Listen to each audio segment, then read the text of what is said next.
Well, good morning from Two Happy Children Farm. Haven't made a video for a while. We've been trying to tie up the loose ends for summer and finish getting ready for winter.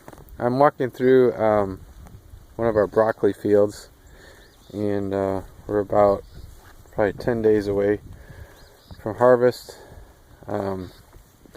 This is our earliest planted field. It's always kind of a long shot to see how it does. We might get a really hot time right after we plant and it doesn't make the best crop, but sometimes it does turn out, and right now it's cooling off and giving it a good chance to grow.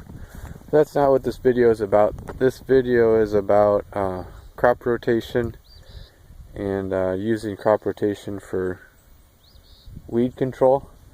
Vegetable farmers, we have very limited options for weed control. It's all pretty labor intensive, and we're trying this for a change.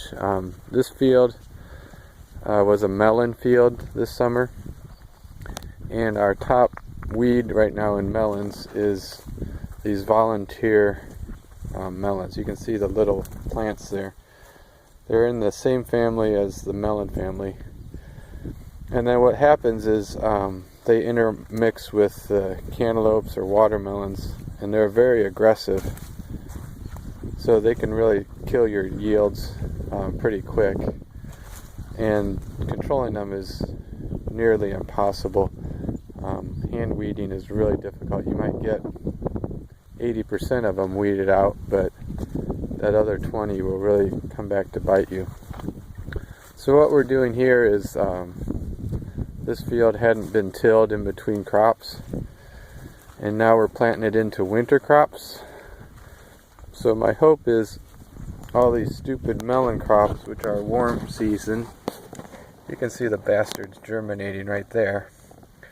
Just one of those little fruit will give out 50 or 60 little plants. So I'm hoping by leaving them untilled, I'll get enough of them to germinate this fall, and then they'll die in the first frost here in a few weeks.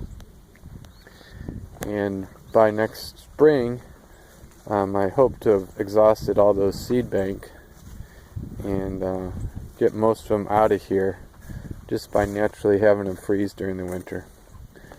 This is our other worst case weed here. I've heard it's called beggar's lice. I think it's a mustard family plant, and it's a bastard to kill. So we've been hand weeding that one like a son of a bitch.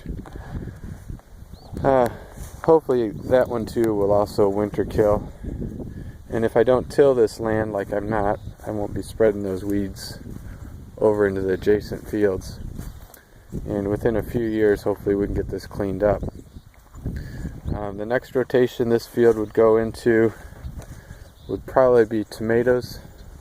So that'd give me another season where I can clean up the row middles without worrying about these vines running. One of the nice benefits right now is we've just had 4 inches of rain in the last 6 days, and I'm walking through this field that hasn't been tilled, and it's got a nice mat of mulch on it. So we're able to get into the fields after a rain without all the drama of sinking up to our waist.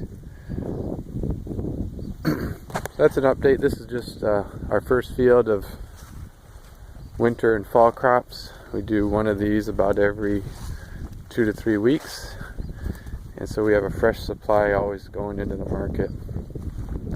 These are some good looking cabbages. Getting a lot of requests for cabbages. So hope you enjoyed it. A little bit about natural weed control.